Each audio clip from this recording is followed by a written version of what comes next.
Bienes arqueológicos. Estos bienes comprenden vestigios que han sido elaborados por civilizaciones antiguas y que en la actualidad representa parte del patrimonio material que tiene el Ecuador. Contiene un asentamiento simple o complejo de gran diversidad y tamaño. Cabe mencionar que estos bienes se pueden hallar en provincias como Santa Elena, Manabí, Imbabura, Cañar y El Oro. Entre sus clasificaciones tenemos el yacimiento monumental. Son aquellos emplazamientos que presentan evidencias arquitectónicas, ya sea en superficie o en el subsuelo, como muros, montículos, rolas o modificaciones de cimas. Ahí se encuentran las ruinas de Yacubiñay, ubicado en el cantón Atahualpa, provincia del Oro. Es un asentamiento monumental, el cual se aprecia sitios habitacionales, funerarios, militares y de almacenajes conectados entre sí. Este sitio permaneció ocupado desde 1420 hasta 1650. En el cantón Saraguro se encuentra el yacimiento arqueológico Yamical, el cual se asienta en las elevaciones de la confluencia de los ríos León y Paquillap, que dan origen a ríos Jugones. El sitio presenta una forma rectangular orientada de norte a sur y seccionada por varias habitaciones. En su construcción se utilizaron piedras de superficie áspera propias del lugar. Otra de sus clasificaciones tenemos las colecciones, que corresponde a los objetos como cerámicas, líricos y óseos de la escultura. Esos bienes están en los museos de arqueología y las colecciones privadas. Entre estas están las colecciones Luis Plaza y colección de Yela Lofredo de Clay. Ambas conservan piezas de cerámicas que recogen las propuestas artísticas artesanal. Existen figurillas, zoomorfas, antropomorfas, fitomorfas. Estos objetos pertenecen al periodo formativo, periodo en desarrollo regional y al periodo de integración.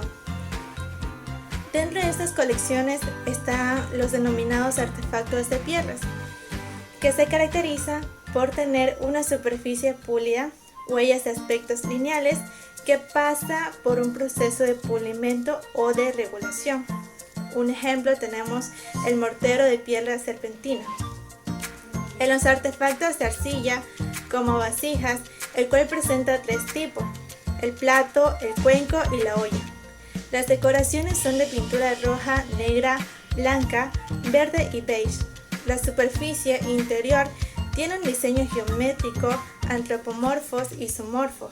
En las figurillas, sus adornos son con englobe blanco y diseño de pintura roja. Es rígida con personajes desnudos de brazos caídos. El tamaño varía desde pequeñas figuras, no más de 10 centímetros. Un ejemplo que se destaca es las figurillas agricultor. Hola, mi nombre es María Sánchez y hoy les voy a hablar acerca de la pintura. La pintura artística es el arte de la representación gráfica que utiliza pigmentos mezclados con sustancias aglutinantes orgánicas, ya sean adhesivos o también pueden ser gomas o también sintéticas, siguiendo un boceto o un modelo preestablecido. Las pinturas del siglo XVI. Las pinturas del siglo XVI se las conoce como coloniales debido a que ocurrió en el tiempo de la dominación española. También es un movimiento artístico de transición entre el Renacimiento y el Barroco. Se usaron modelos también de estampas y grabadas con influencia flamencas, italianas y moriscas, que fueron traídas de Europa.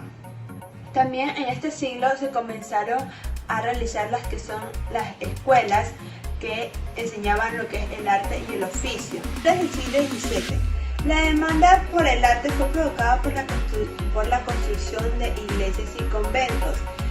Debido a esto se comenzaron a desarrollar distintas dinámicas en referente al arte, aunque también se comenzó a plasmar lo que son los paisajes, pero siempre teniendo primordialmente lo que son los temas religiosos. Durante el siglo XVIII representó un mayor esplendor para la escuela quiteña, tanto en pintura como escultura, pues existieron mayores aportes locales. Se continuó con la temática religiosas y paganas, haciéndolas en lo que es miniaturas y retratos. Los personajes tuvieron mayor movimiento y se evidenció un buen estudio de la anatomía. son de mayor colorido y de movimientos, por lo cual se puede ver los colores que son intensos, como azules, rojos, verdes, el brillo e iluminación. En estas épocas se realizaron lo que es el óleo sobre metal y sobre mármol, además de la tela. Se utilizaban colores intensos, como he dicho, rojo, azul, verde y amarillo. Además comenzaron a aparecer los que son las decoraciones con dorados en los que son las ropas de los personajes, como aureolas, coronas y rayos, como en la pintura de la Virgen de los Santos. También aquí se evidencia lo que es el autor, ya que la mayoría de las pinturas estaban firmadas por ellos en lo que es en un costado de las pinturas, aunque algunas obras todavía seguían en el anonimato. Pinturas del siglo XIX. Durante este siglo, las nuevas condiciones sociales, políticas, económicas y culturales, producto de los procesos independentistas, marcaron las nuevas tendencias en la pintura, siendo así que los temas religiosos fueron dejados de lado, fueron relevantes en sí, y se dio paso a lo que es la creación de retratos, paisajes, costumbrismos y pinturas históricas. Si bien persistieron todavía los trabajos anónimos, la mayoría de estos encontraron muchas obras firmadas por sus autores. Esto demuestra que la conformación del artista local como figura individual y autor de una creación. En las pinturas de Caballete predominaron lo que es el soporte en tela y metal. Aparecieron pinturas sobre cartón y papel en formatos pequeños y medianos. Las técnicas utilizadas por los artistas en este siglo fueron acuarela, óleo y grabados. Las técnicas aplicadas para el grabado fueron en talla dulce, bunir, agua fuerte y litografías.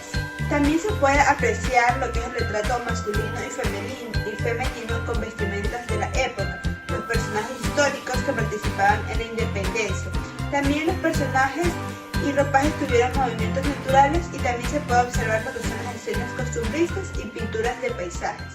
En las imágenes siguientes se pueden ver los personajes exponentes como Antonio Salas, Luis Cadenas y Joaquín Pinto. Antonio Salas pintó el retrato de Simón Bolívar sobre óleo sobre tela, en el cual se pueden ver los colores que son el rojo, café y negro, y se puede ver cómo las pinturas tienen mayor movimiento. En la siguiente imagen es el exponente de Luis Cadena, que es la Plaza de San Francisco, de óleo sobre lienzo.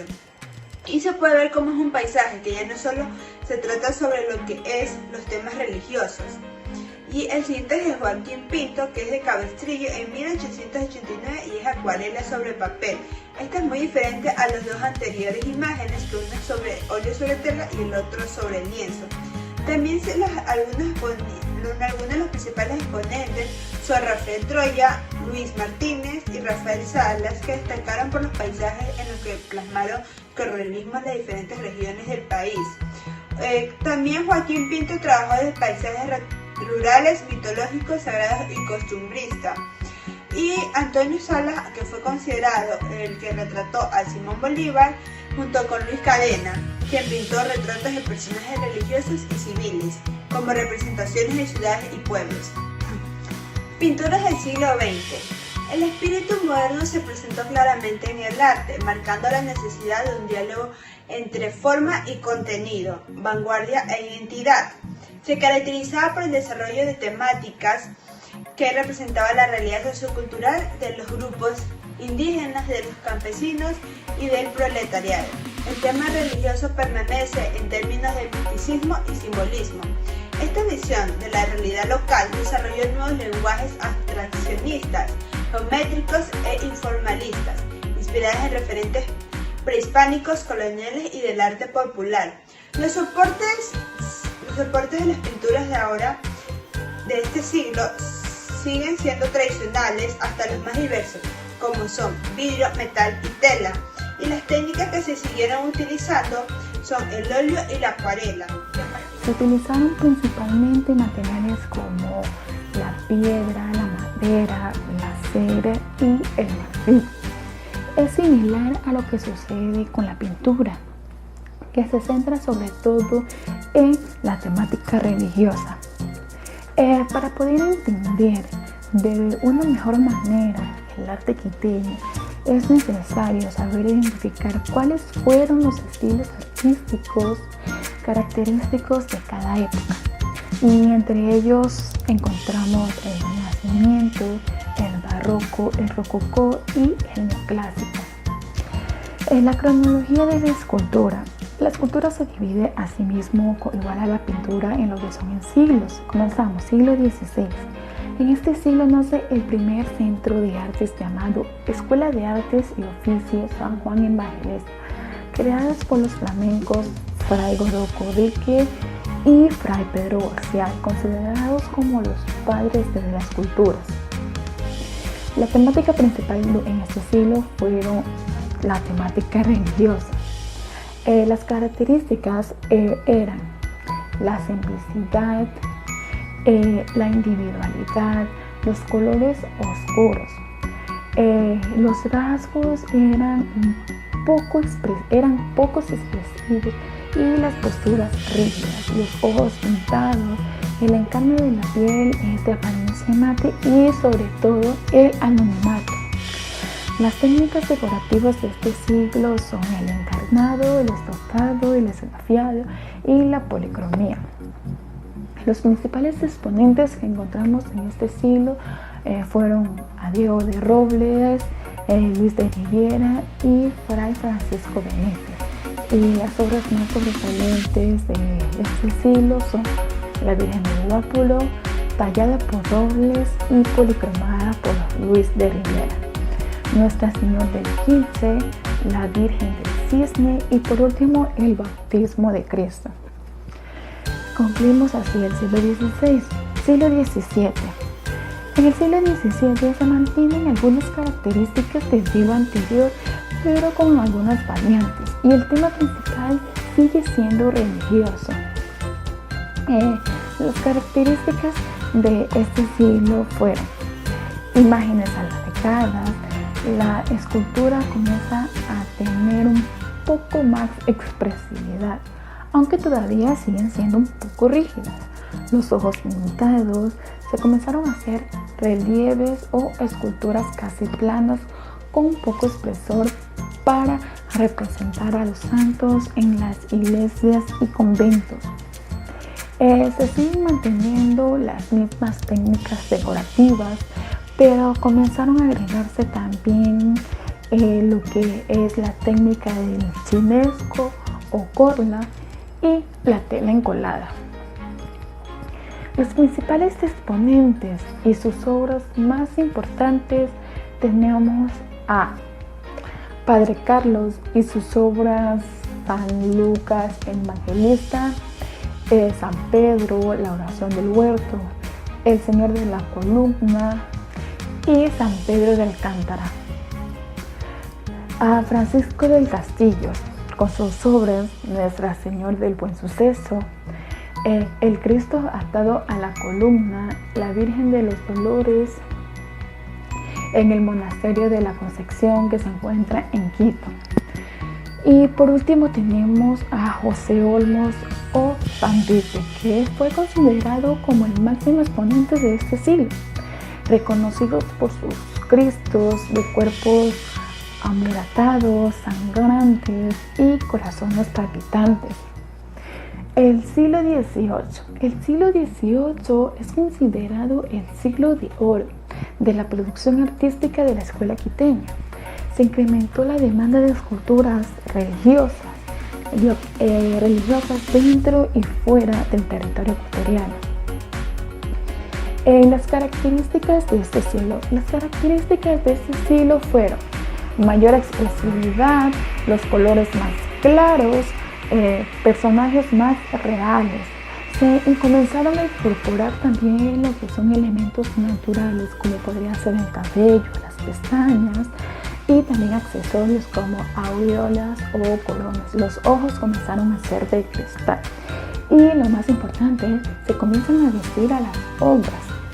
Entre los escultores más sobresalientes de este siglo podemos citar a Manuel Chili, o conocido también como Caspicara.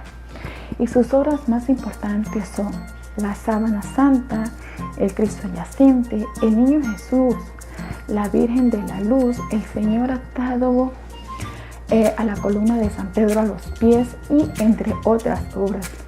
También tenemos a Bernardo de Legarda. Sus obras fueron La Virgen de Quito, El retablo mayor del monasterio del Carmen Bajo, La Divina Pastora, La mampara de la iglesia del Sagrario y La Virgen del Panecillo, entre otras. Siglo XIX. El siglo XIX, en este siglo la escultura dejó de ser manifestante. La temática religiosa comienza a decaer, y por otra parte están ganando importancia. La representación de bustos de los militares artífices de la independencia, los personajes célebres de la nación y también quienes podrían pagar la obra comenzaron a ser un poco más importantes. Las características de ese siglo fueron la aparición de los bustos militares y civiles como tema central, el uso de elementos cotidianos. Los soportes comienzan a ser de madera, piedra, metal y yeso. La técnica decorativa cambió. La técnica de estofado ya no se usó más. La utilización del pan de oro era un poco menos frecuente. Los principales exponentes y obras de esta época fueron José Domingo Carrillo, quien ayudó a realizar el marco de la iglesia de San Francisco. También tenemos a José Miguel Vélez, que seguía haciendo temas religiosos como los Niños Jesús y los Cristos. También comienzan a aparecer en este siglo los monumentos, y los monumentos más sobresalientes fueron el monumento a Olmedo, el monumento al Mariscal Sucre, que se encuentra en Quito, y el monumento al Libertador Simón Bolívar, que lo encontramos aquí en Guayaquil. Siglo XX. El siglo XX, la temática deja de ser religiosa y aparece una nueva tendencia con temas más sociales. Las características de este siglo fueron no más temas religiosos, ya la temática religiosa no va más. Las nuevas generaciones de artistas se dedicaron a la realización de monumentos, bustos y murales. Las técnicas decorativas, se continuó trabajando en la talla de la madera con fines de ornato religioso. Se comienza a trabajar en yeso, la piedra y otros soportes. Se comenzó también a utilizar la pintura sintética y colores acrílicos. Las obras más importantes que podemos citar en este siglo fueron La lucha de los centauros, que se encuentra en el portón de la Sirmacisa de Luis Medeiros, el Cristo Redentor. Textiles de las épocas coloniales y republicanas. Según el Instituto Nacional de Patrimonio Cultural, el Ecuador tiene una riqueza cultural enorme en cuanto a objetos culturales textiles producidos y elaborados por los pueblos y nacionalidades que han mantenido su identidad durante siglos. Vestimentas. El empleo de prendas, el uso de accesorios, los colores y la combinación pueden determinar la pertenencia a un grupo cultural, un oficio o procedencia geográfica perteneciente a un grupo social y su jerarquía dentro de él. Vestimenta civil. Dentro de estos grupos mestizos de las urbes, siguieron la moda europea a lo largo de los siglos de la historia colonial y republicana. Han aportado con la producción de objetos y bienes de diferentes características, tales como vestidos de gala de hombre o mujer, zapatos, sombreros, chales, abanicos, sombrillas y mantillas. Como ejemplo tenemos la imagen del paño de manilla. Vestimenta militar y religiosa. Están asociados a las campañas que se dieron en el antiguo reino de Quito con la presencia de los ejércitos españoles y los batallones de los patriotas. Complementan el uniforme militar las armas y aparejos de infantería, caballería y marina asociados a los uniformes militares, como por ejemplo tenemos las banderas, pendones y estandartes. Como imagen tenemos el uniforme militar del siglo XIX. Las condecoraciones y medallas constituyen elementos relacionados a las instituciones. Con estos símbolos se gratifica y reconoce al individuo que se destaca o merece un reconocimiento especial. Los ornamentos religiosos se han adoptado a un vestuario uniforme, denominado hábito, con el fin de despojarse de los símbolos terrenos. Se distinguen bolsas corporales, capas pluviales, casullas, dalmáticas, estolas, humerales, manípulos, que quiere decir que están confeccionados a materiales y decoraciones de iguales características. Los blancos son parte del vestuario para las celebraciones litúrgicas que aún siguen en uso, como ámbitos albas y cíngulos. Los ornamentos religiosos tenemos, por ejemplo, la casulla del siglo XX, y como ejemplo de los blancos tenemos la capa de la Virgen de Sicalpa. Platería o orfebrería colonial. La orfebrería es el arte de elaborar metales preciosos para producir ornamentos rituales, religiosos y personales. La relación del hombre con los metales había comenzado milenios antes con la confección de simples y rudimentarios objetos de oro y plata, ornamentales o destinados al culto. El gusto por la perfecta técnica de los orfebres hicieron de estos metales un arte. La platería religiosa. Las piezas u objetos de uso en el culto católico están hechas en plata y plata dorada en su totalidad y suelen utilizarse de adorno o para rituales. Para el uso de la ritualidad se trabajaba con la plata labrada. Para ello, los llamados vasos sagrados, así también como atriles, sacras, sagrarios y cruces, entre otros complementos sagrados. Para el uso decorativo estaban ubicados en altares y retablos, donde se oficializaba la misa para realzar brillo y elegancia de carácter decorativo, así como esculturas de santos a la cual se les realizaban las plegarias. La platería civil estaba trabajado en oro y plata para el uso personal.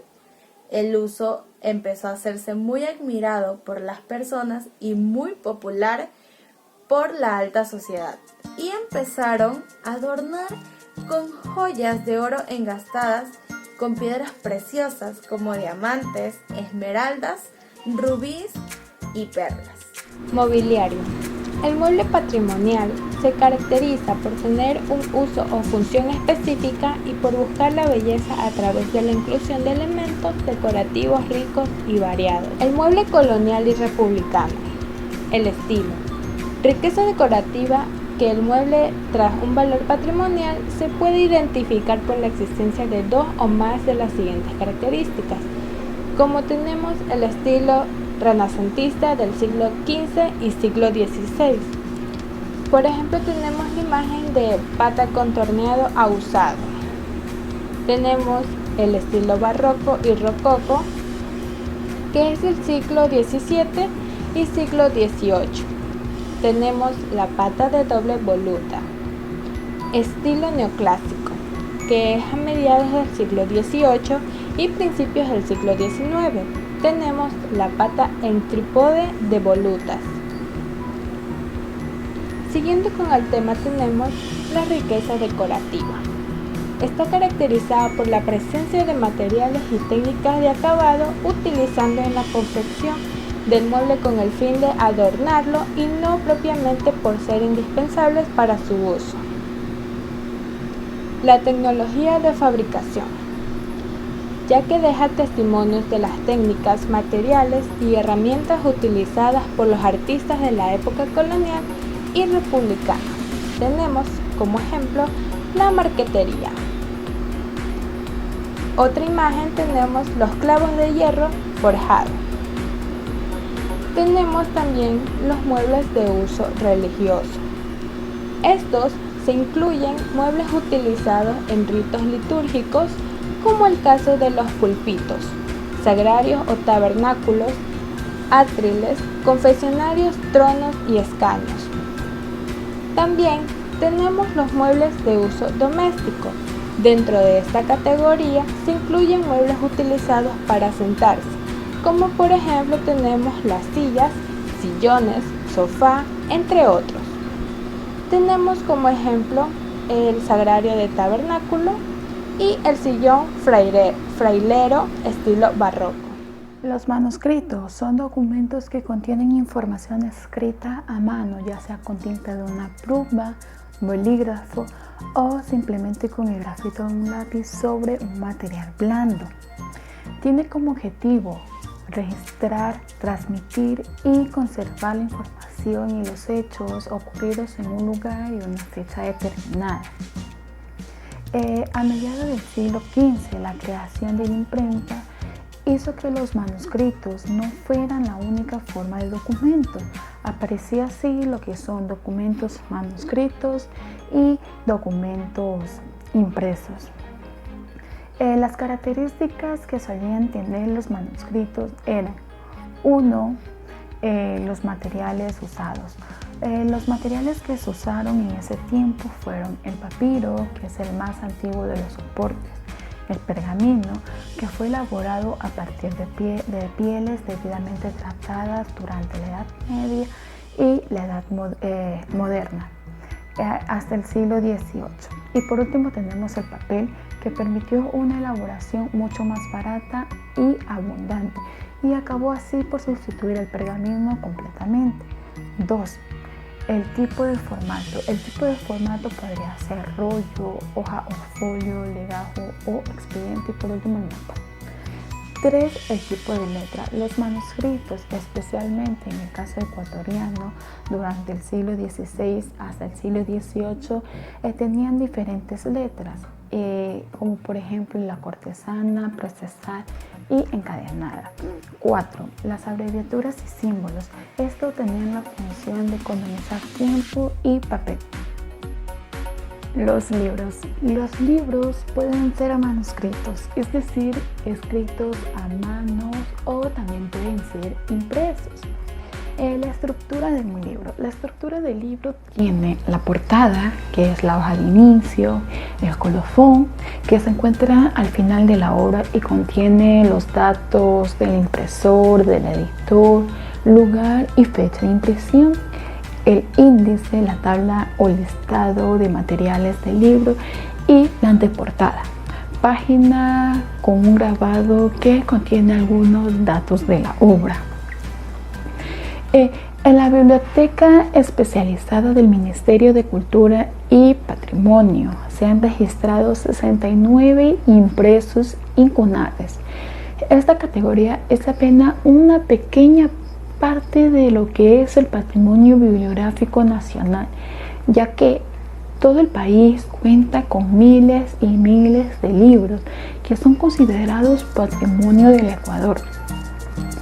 Entre los libros incunables se encuentra la obra de Eugenio Espejo, llamada Primicias de la Cultura de Quito. Este libro es una rareza bibliográfica, ya que solamente existen 3 colecciones completas.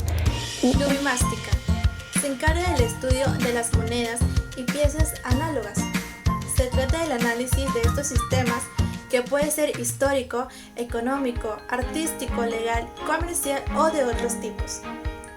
Empezando en la etapa prehispánica.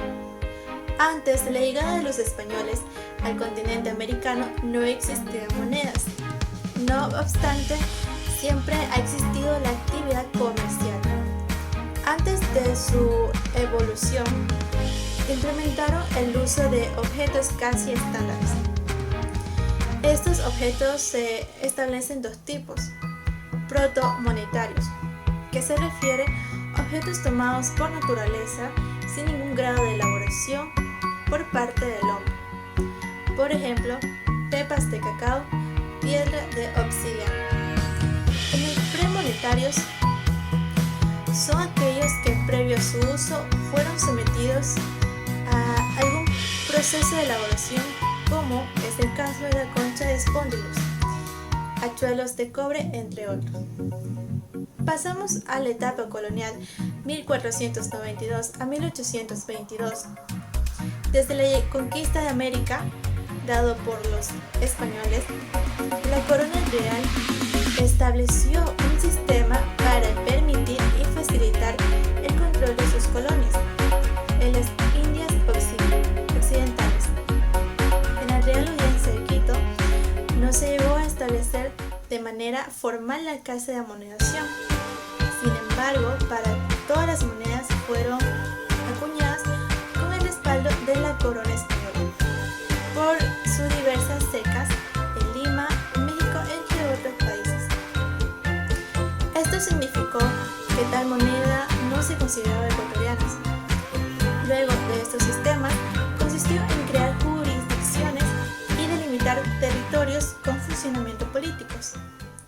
Estos territorios fueron virreinato y se realizaron en lo que actualmente es el Ecuador. En el periodo republicano, la Gran Colombia es la designación referente a la base republicana, fundada por el libertador Simón Bolívar el 17 de septiembre de 1819, incorporándose la Real Audiencia de Quito en 1822. El nombre oficial de esta nación fue República Colombiana, que realizó en forjar la nación americana fuerte y de amplios dominios. En materia monetaria, este periodo se caracterizó por la emisión de varias leyes. Desde el 13 de agosto de 1835, la segunda Constitución ecuatoriana pasó a denominarse República del Ecuador, lo cual afectaría la inscripción del verso de su monetario. Sin embargo, surgió un cambio en 1836 y en 1835 se escribió el Ecuador en Colombia. Filatelia comprende el estudio de los sellos postales y todo material alusivo como enteros postales, sobres del primer día, tarjetas postales, hojas souvenirs, cubiertas conmemorativas. Estas filatelias se dividen en dos etapas. Etapa pre-filatelia. En este periodo se dio el inicio de utilizar las marcas postales aplicadas con tinta sobre documento para facilitar su envío de la correspondencia. Entre 1822 y hasta mediados del siglo XIX, ya en etapa republicana, el sistema de correo mantuvo la utilización de marcas, que a partir de 1865 desapareció, al ser sustituida por la estampilla postal. Viene la etapa filatelia.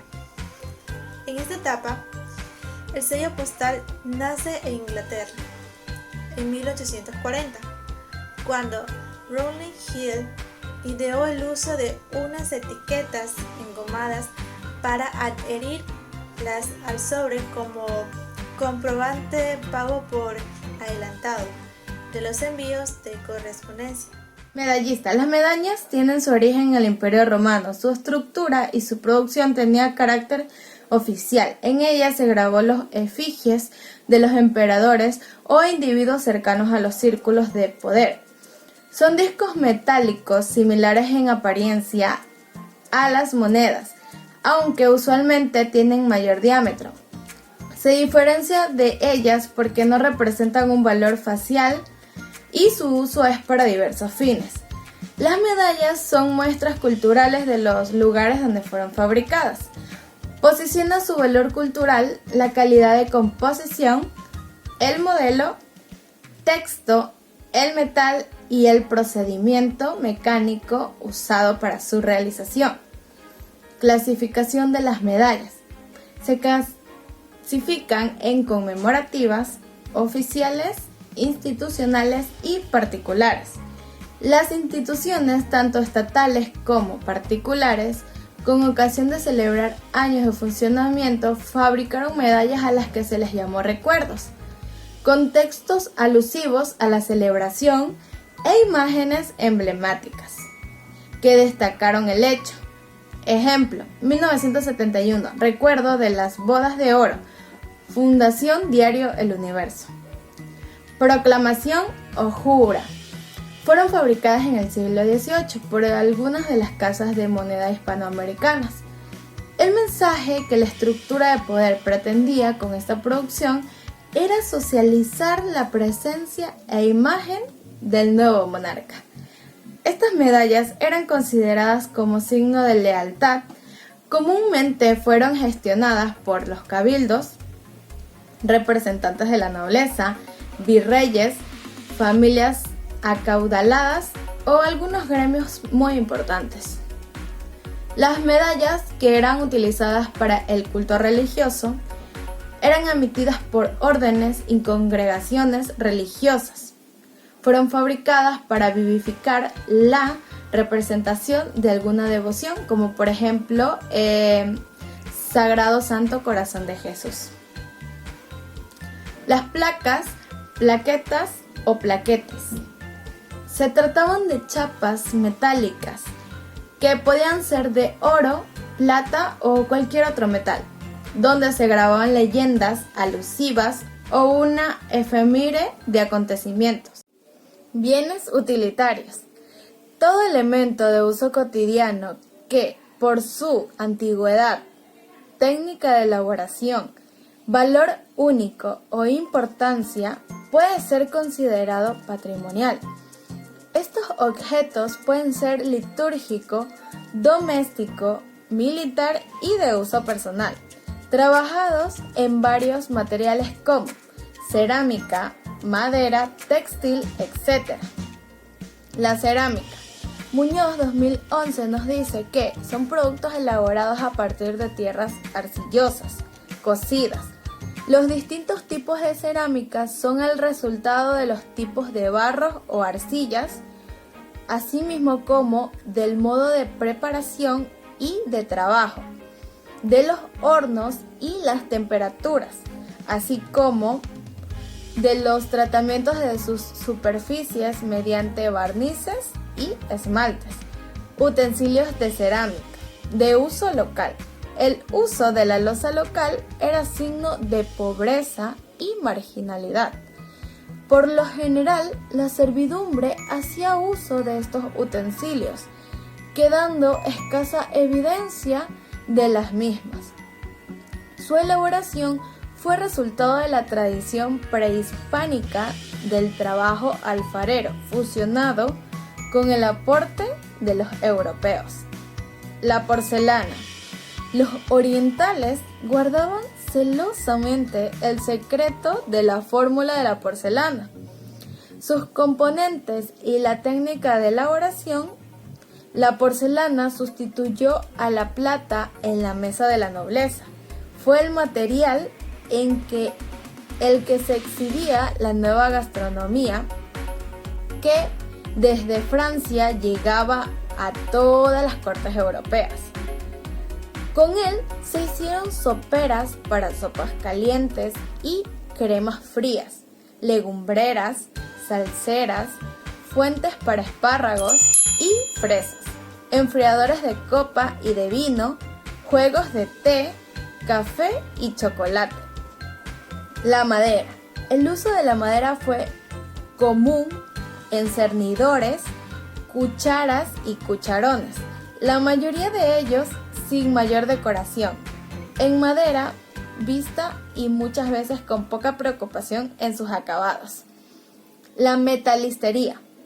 La metalistería consiste en el trabajo de objetos a base de uno o varios tipos de metal, técnicas de fundido, martillado o soldadura, siendo su finalidad artística, decorativa o utilitaria. Los metales se han utilizado desde los orígenes como medio de elaboración de objetos útiles y decorativos, empleándose en el siglo I a.C. el hierro, cobre, plomo, estaño, oro y plata, siendo la distinción entre metales preciosos y no preciosos, obra de las antiguas civilizaciones de Oriente y Europa. Los objetos de hierro. Su uso del hierro se inicia con la llegada de los españoles, acompañado a la arquitectura en la fabricación de rejas, veletas, cerraduras, clavos, argollas, etc., como un elemento común de estratos pudientes por el costo que implica su uso.